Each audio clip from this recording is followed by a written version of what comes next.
Guys आज की जो वीडियो है, इस वीडियो में हम देखने वाले हैं कि आप पल्स रेट को कैसे चेक कर सकते हैं घर पर ही।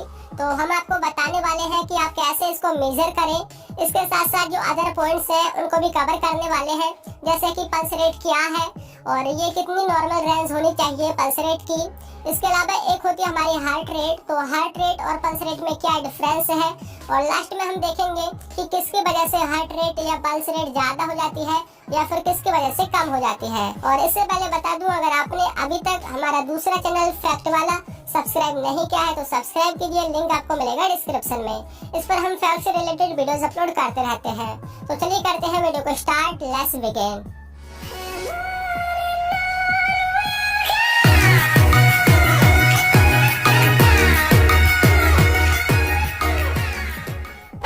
तो देखिए, सबसे पहले हम बात करते हैं पल्स रेट के बारे में। देखिए, आपने देखा होगा जब भी हम बीमार पड़ते हैं और डॉक्टर के पास जाते हैं तो डॉक्टर हमारी अक्सर पल्स रेट को चेक करते हैं। क्या आपने सोचा है कि वो पल्स रेट क्यों चेक करते हैं या फिर पल्स रेट को चेक करने के बाद उनको क्या अंदाजा होता है? तो ये जो सब कुछ है इस वीडियो में हम बताने वाले हैं। उससे पहले आपने समझना होगा पल्स रेट क्या है। देखिए, पल्स रेट क्या है, देखिए आपने ये तो देखा ही होगा, पता ही होगा कि जो हमारा हार्ट है वो ब्लड को पंप करता है और जो हमारा ब्लड है वो आर्टरीज के थ्रू पूरी बॉडी में फ्लो करता है। देखिए, जब हमारा जो हार्ट है वो कॉन्ट्रैक्ट होता है और फिर वो पंप करता है ब्लड को, यानी कि जब वो बीट होता है तो उसको बोलते हैं हम हार्ट रेट। यानी कि एक मिनट में जो हमारा हार्ट है वो कितनी बार बीट कर रहा है उसको बोलते हैं हम हार्ट रेट। एक होती है हमारी पल्स रेट। देखिए, पल्स रेट क्या होती है, जैसे ही हार्ट हमारा कॉन्ट्रैक्ट होता है और उसके बाद जो पंप करता है ब्लड को आर्टरीज में, तो आर्टरीज के अंदर भी एक बीट प्रोड्यूस होती है। ठीक है, मतलब एक धक धक की सी आवाज आती है। आप ऐसे समझे जैसे कि एक ट्यूबवेल है जो कि मतलब गांव में होती है, पानी वगैरह जिससे निकलता है। सपोज की लाइट चली गई है और उसमें एक पाइप लगा हुआ है जो कि प्लास्टिक वाला होता है और मतलब वो अब बंद पड़ा है, खाली है, मतलब कि चल नहीं रहा है। और जैसे ही लाइट आएगी तो जैसे ही पानी आएगा तो वो एक साथ पानी आएगा, तो जो हमारा जो पाइप है वो एक साथ हिल जाएगा, है ना। जैसे ही मतलब कि आप समझे कि जो हमारा ट्यूबवेल है वो हमारा हार्ट है और जैसे ही वो ब्लड को पंप कर रहा है, यानी कि जैसे ही वो हमारा वाटर को पंप कर रहा है तो हमारी जो पाइप लगी हुई है वो भी हिल जा रही है। तो वहां पर भी मतलब एक बोले तो बीट उत्पन्न हो रही है।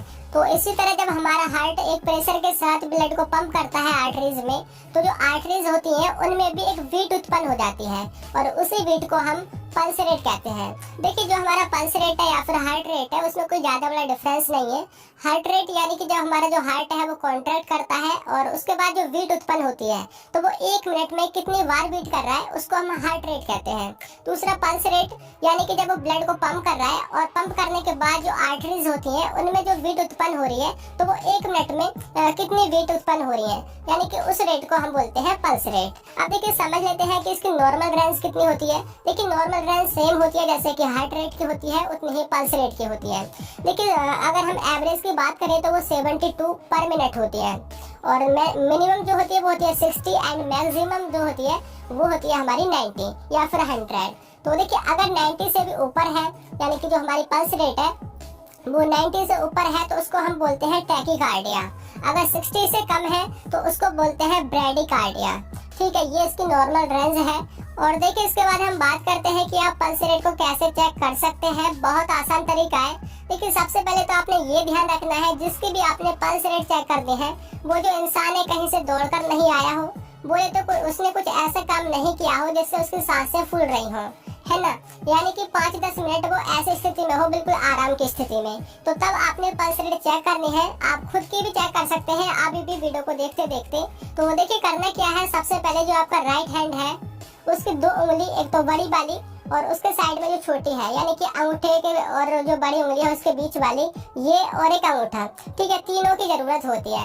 और देखिए, आप अभी चेक कर सकते हैं, आपका जो लेफ्ट हैंड है आपने उस पे रखनी है, उंगली जो है वो ऊपर रखनी है, अंगूठा जो है वो नीचे रखना है। अब देखिए, रखना कहाँ पर है, जो आपकी कलाई है ना इसको आप 3 पार्ट्स में डिवाइड कर दें। देखिए, एक हो गया बीच वाला पार्ट और यानी मतलब छोटी छोटी मतलब लाइन सी में बांट लें, एक बीच वाला पार्ट, एक इनर वाला, इनर बोले तो जो हमारे बॉडी की तरफ का है ना, एक वो वाला पार्ट और एक हो गया हमारा आउटर वाला, ठीक है, बॉडी से बाहर की साइड वाला। तो जो आपने उंगली है वो वहां पे रखनी है बॉडी के आउटर वाले पार्ट में, वहाँ पर आपको एक आर्टरी मिलेगी जिसका नाम है रेडियल आर्टरी। जैसे ही आप अपना नीचे अंगूठा लगाओगे और ऊपर दोनों उंगली रखोगे, तो जैसे ही आप उसको फिर मतलब उस पर प्रेशर वगैरह बढ़ाओगे, तो आपको जो हार्ट रेट नहीं बोले तो जो बीट है वो आपको महसूस होने लग जाएगी और उसी से आप पल्स रेट चेक कर सकते हैं। तो देखिए फिर आपने करना क्या है, जो बीट है वो आपने काउंट करनी होती है और जो आपके पास फोन है या फिर वॉच वगैरह है आप उसमें टाइम देख सकते हैं। 1 मिनट में आपने जो है उसकी बीट की रेंज डिटरमाइन करनी है। यानी कि देखिए अगर 60 से 90 या बोले तो 100 इसके बीच में अगर आती है तो वो नॉर्मल होती है। अगर 60 से कम होगी तब जो है हमारी ब्राइडिकार्डिया होगी, अगर 60 से ज्यादा होगी तब जो है हमारी टैकीकार्डिया होगी। तो आप इस तरह से बहुत ही आसान तरीके से आप काउंटिंग करके या फिर टाइमर वगैरह लगा करके आसानी से इसको चेक कर सकते हैं। अब देखिए ये जो हमारी हार्ट रेट है या बोले तो जो पल्स रेट है बिल्कुल मतलब सेम होती है, यानी कि जो पल्स रेट है वो हार्ट रेट के इक्वली होती है। और देखिए जो आपकी पल्स रेट है वो कई केसेस में बढ़ जाती है। अगर आप इमोशनल हो तब भी आपकी पल्स रेट बढ़ जाएगी। इसके साथ साथ जब आप एक्सरसाइज वगैरह कर रहे हैं तब भी आपकी पल्स रेट बढ़ जाएगी। और आप पर चिंता तनाव वगैरह यानी कि एंजाइटी प्रेशर, और इसके अलावा देखिए अगर आपको कोई इलनेस या इंजरी वगैरह भी हुई है तब भी जो आपकी पल्स रेट है वो बढ़ जाती है। अब देखिए मैं आपको बता दूं कि डॉक्टर क्यों चेक करता है या फिर उसको चेक करने के बाद क्या पता चलता है। देखिए सबसे पहला जो मेन काम तो यही होता है ये चेक करने के लिए कि आपका जो हार्ट है वो ठीक तरह काम कर रहा है, यानी कि जो उसकी हार्ट बीट है वो इरेगुलर तो नहीं है। इसको चेक करने के लिए आप पल्स रेट का यूज करते हैं। इसके अलावा देखिए जो सेकंड है वो है शॉर्टनेस ऑफ ब्रीथ, यानी कि सांस लेने में तो कोई दिक्कत नहीं है, वो भी जो डॉक्टर है उसको पल्स रेट से ही पता चल जाती है। इसके अलावा आपको चेस्ट पेन वगैरह हो तो वो भी इसी से पता चल जाएगा। और फैंटी वगैरह यानी कि बेहोशी की जो अवस्था है या फिर आपको मतलब चक्कर वगैरह आ रहे हैं तो वो भी आपको पल्स रेट से ही पता चल जाएगा। तो इसलिए जो डॉक्टर्स है वो आपकी पल्स रेट चेक करते हैं।